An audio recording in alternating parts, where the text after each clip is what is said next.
Bienvenue à notre série de capsules sur l'Ultimate, présentée par Ultimate Canada. Mon nom est Danielle. Dans les épisodes de cette série, nous jetterons un regard sur des règles parfois mal comprises afin que vous puissiez apprécier davantage ce sport que nous aimons tant. Aujourd'hui, nous discuterons de la règle du déplacement illégal. Lors d'une partie d'Ultimate, un joueur doit établir un pivot sur le terrain avant de lancer le disque et doit maintenir ce pivot jusqu'à ce que le disque ait été lancé. Si le pivot est soulevé ou traîné sur le terrain avant que le disque soit lancé, cela est considéré comme un déplacement illégal. Si la passe est complétée, le jeu doit s'arrêter. Il s'agit également d'un déplacement illégal si le receveur accélère, change de direction ou prend trop de pas pour ralentir après avoir attrapé le disque. Un malentendu fréquent est que vous ne puissiez pas prendre plus de 3 pas pour ralentir. Ce n'est pas le cas. Vous pouvez prendre autant de pas que raisonnablement nécessaire pour vous arrêter en toute sécurité. Cela peut être 4 pas ou plus si vous êtes à pleine vitesse, ou seulement 1 pas ou même aucun si vous êtes pratiquement immobile. Jongler avec le disque de manière intentionnelle est également considéré comme un déplacement illégal. Il y a 2 exceptions à cette règle.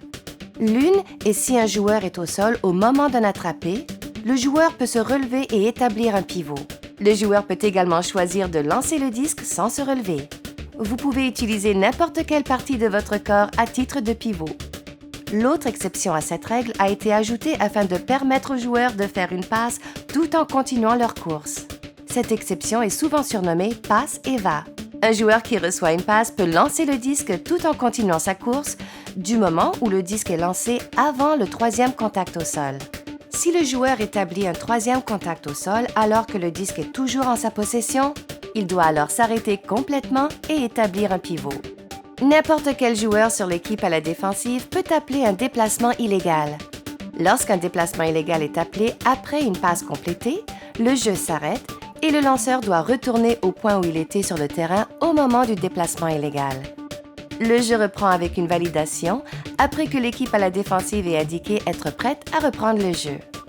Si la passe est incomplète, le jeu continue comme d'habitude.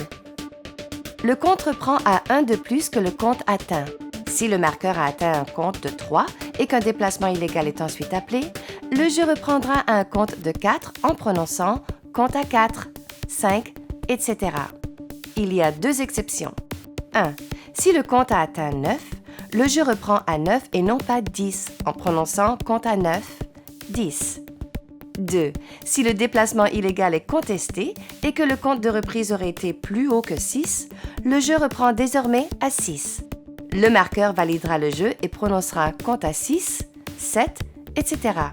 Si le marqueur n'est pas suffisamment près du lanceur pour valider le disque, le lanceur peut faire une auto-validation offensive, soit toucher le disque au sol afin de reprendre le jeu. En conclusion, vous ne pouvez pas lever ou traîner votre pivot avant de lancer le disque. Vous ne pouvez pas accélérer ou changer de direction après avoir attrapé le disque. Vous pouvez prendre autant de pas que nécessaire pour vous arrêter. Vous ne pouvez pas jongler avec le disque de manière intentionnelle. Si vous êtes au sol, vous pouvez choisir de vous relever et établir un pivot. Vous pouvez lancer le disque en continuant votre course du moment où vous effectuez la passe avant votre 3e contact au sol. Si la passe est incomplète, suite à un appel de déplacement illégal, le jeu continue comme d'habitude. Merci d'avoir assisté à cette capsule sur l'Ultimate. À la prochaine! Et souvenez-vous de toujours faire preuve d'esprit du jeu, n'est-ce pas, Daisy?